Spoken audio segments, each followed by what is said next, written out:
the red carpet of the NBC upfronts at Radio City Music Hall, where all of the stars from the new upcoming shows from NBC spoke to us about their characters and why they joined this cast. We spoke to people from the well-liked show Heroes, as well as people from new shows like Chuck, and get this, Lipstick Jungle. Take a look. This is really cool being here at Upfronts, and I'm so happy that we got picked up, so yeah. I'm just so happy.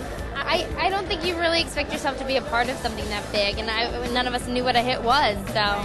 Last year we had to explain ourselves. We had to tell them what, and people didn't know what we were talking about. This year we can't talk about it. For me, it's just great to be part of a show where I think we're pushing the envelope, I feel like we're trying to do something different, and then I got to play a cool, complicated woman. You know, a lot of the time you're just like a little piece of arm candy, so it's nice to be able to have something a little meatier. Anybody can identify with it, you know, from a teenage girl to an 80-year-old man. There's something for everybody to latch onto. I think that we live in a time when we want a sense of hope. We want a sense that people can wake up to their own power. You know, it doesn't have to be a superpower, but it's the power that we all have to change the world. I just got added to the cast of Heroes like 5 minutes ago. I don't know why, but they said your secret power is you have really bad gas. Maybe that's what's going to blow up the city today. It's all very hush-hush. Chuck, what is Chuck? Chuck is better than 10% of what's on television right now. At least 10%. No, Chuck is a new show. Please, not the computer. It's an hour for NBC, and it's a true hybrid show. I mean, in its every sense of the word. It's dramatic, it's action, it's comedy, it's romance.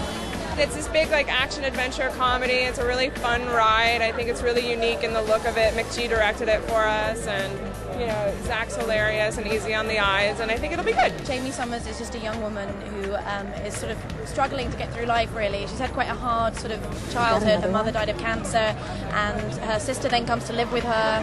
She has sort of a boyfriend who isn't entirely truthful, so it's very sort of character driven. And then she has this horrific car accident, and then she sort of turned into this bionic woman. Both her legs were removed, and her arm, and her eye and ear, so they're implants. And it's sort of, you know, she has this bionic strength, and it's, you know, it also messes with her brain as well. So it's kind of like a complete sort of transformation for her.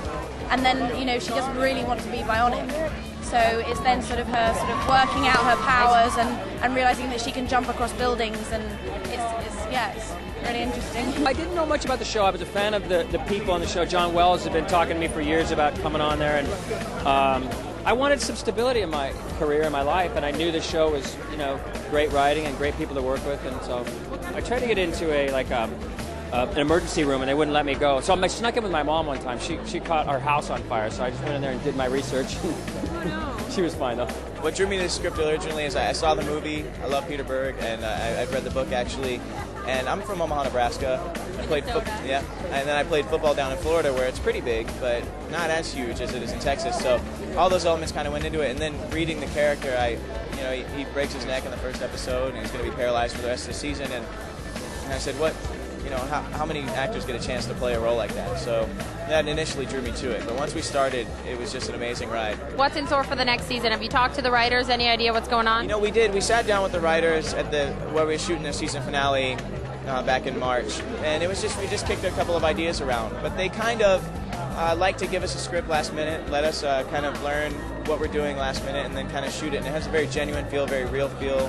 And, you know, so we don't know too far ahead of what's going to be going on. All I know is we trust the writers, they trust us, we trust the directors, and it allows us to make a special show. It's really, how do you deal with, you know, your marriage and being very successful, or if, you know, her character is single, and it's got a real heart to it. These are women that you want to learn from and be their friends. They're you know, they're flawed. They have huge problems in their lives, but they don't let their problems set the precedent for who they are.